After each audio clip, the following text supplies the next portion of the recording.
Hello and good morning, listeners. Welcome back to Almus Market Mornings, your daily dose of global financial updates. I'm your host, Swaraj Rajagopal, and we have got you covered on everything from currency shifts to pivotal central bank decisions and important speeches. Plus, you'll gain expert analysis on macroeconomic data that's shaping the market narrative right now. Join us for this episode and navigate the markets with confidence.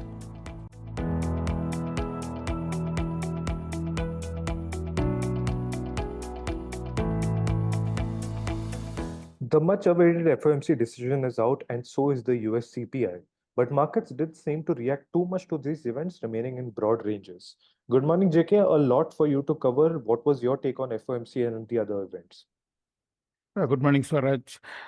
Yes, the US session started with very pleasing news for the investors, markets, and the central bank, with CPI easing more than expected. Month-on-month headline was actually flat from previous month. There was no increase in the month-on-month basis, and other parameters also eased by 0.1%.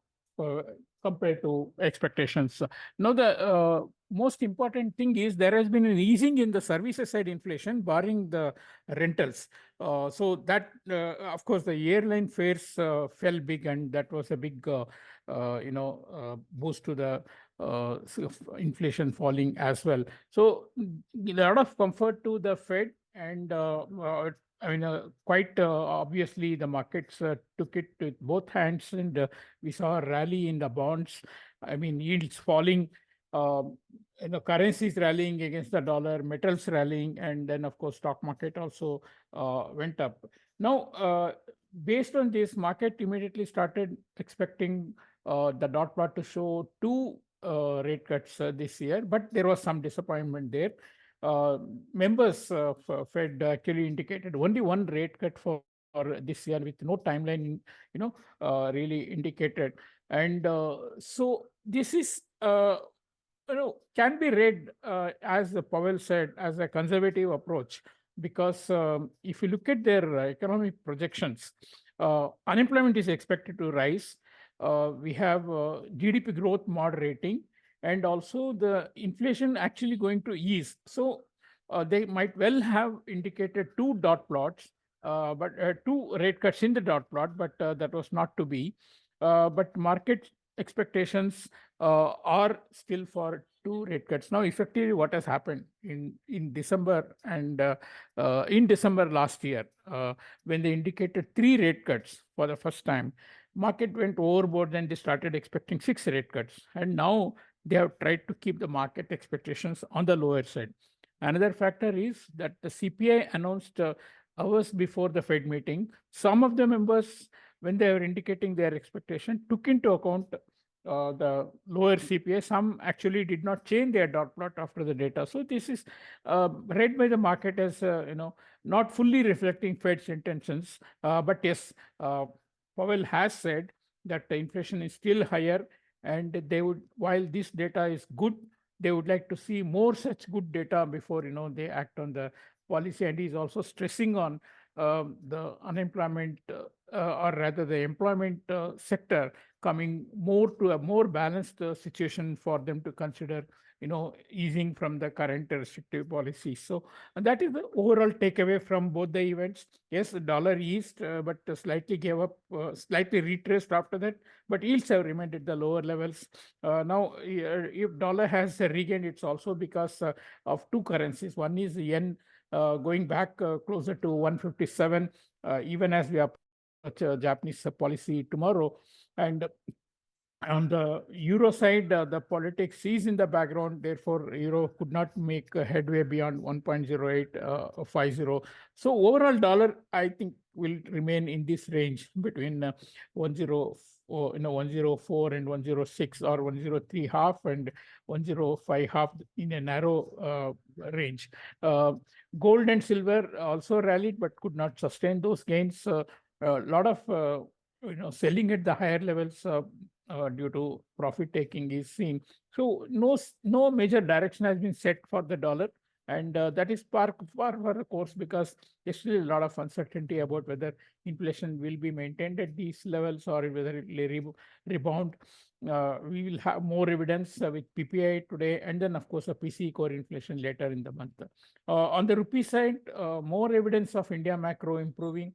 Inflation eased more than expected at 4.75%. Market was expecting 4.90%. Previous was at 4.83%. And the core inflation also eased to 3% from 3.1% previously.